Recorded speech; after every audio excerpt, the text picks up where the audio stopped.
Today's Take 5 with the Saints, February the 26th, we take a look at Emily Malbone Morgan, the founder of an organization called the Society for the Companions of the Holy Cross, a small religious order within the Episcopal Church, not very well known here in the South, or at least here in Oak Ridge, but it is an organization that today has 32 chapters, mostly in the Northeast United States, but in several countries as far away as India, with over 800 companions and even also a virtual chapter that has sprung up over the last few years before COVID, but certainly has grown since COVID became a thing a couple of years ago. But Emily Morgan started this organization with the desire to help women who needed intercessory prayer, who needed religious support, but who also needed social support. And during this time in which women were beginning to enter the workplace or to become those who had more duties thrust upon them at home,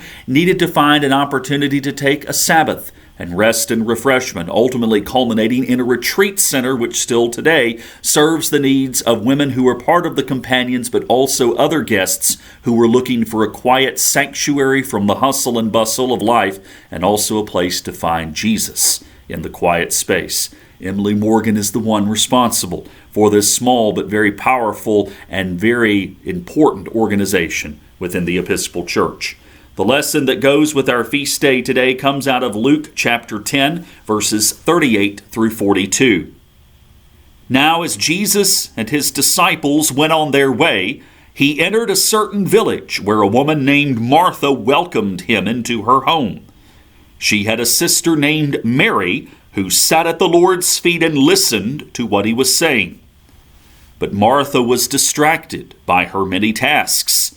So she came to Jesus and asked, "Lord, do you not care that my sister has left me to do all the work by myself? Tell her then to help me." But the Lord answered her, "Martha, Martha, you are worried and distracted by many things. There is need of only one thing. Mary has chosen the better part, which will not be taken away from her." Emily Malbone Morgan was born in Hartford, Connecticut in 1862. She grew up in a prominent family that was very active in the Episcopal Church in Hartford. But growing up, she had a friend named Adeline Howard who was an invalid that she went to visit regularly. And upon her visits with her friend Adeline, she became aware of the fact that her confinement caused great stress upon her, not just from what we would think of the obvious things of not being able to get up and take care of oneself, but also the fact that she felt called to be part of a wider community, but her physical condition did not allow her to do that. So in her visits, Emily would provide spiritual companionship, but also would ask her that several people needed prayers and would ask her friend Adeline to offer these prayers. Well, Emily got the idea that not only in her visit, but in creating a community around her friend Adeline would be a way for her to feel like she is able to become a full and complete part of the ministry of the church. So she created a small group of women for prayer and companionship that met with her friend Adeline, and this became the origins of what became known as the SCHC, or the Society for the Companions of the Holy Cross. At the same time, Emily Morgan had a passion for working women, women who were working in factories, who, like most men as well, but the women especially, were getting run down with hours, with few if any days off, with horrible working conditions.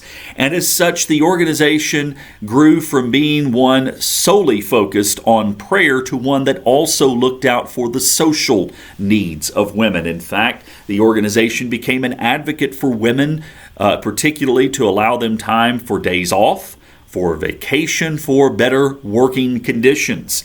And while a small organization, the SCHC, was able to make an impact in helping to push some social reforms for women working in the Northeast in the late 19th and early 20th centuries.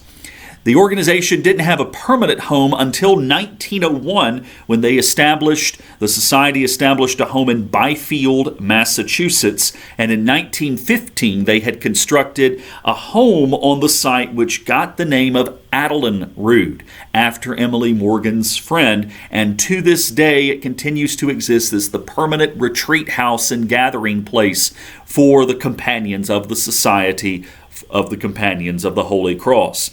Today, if you wish to travel up to Adeline Rood, you can go there for retreats. Yes, it is first priority to those who are part of the order, but for any women who wish to go up and find a quiet place, you can look up Adeline Rood online, book a visit. They also have conferences where they have people such as our presiding Bishop Michael Curry who speak.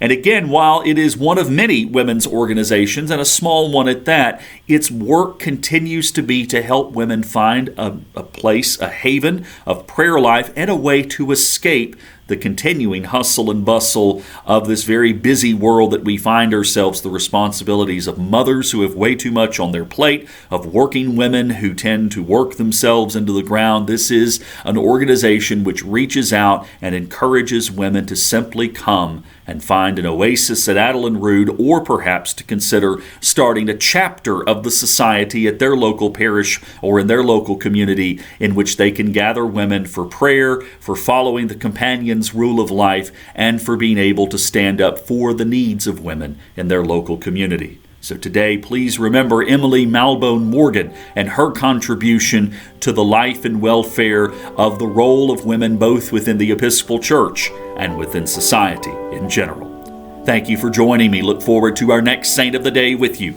Take care.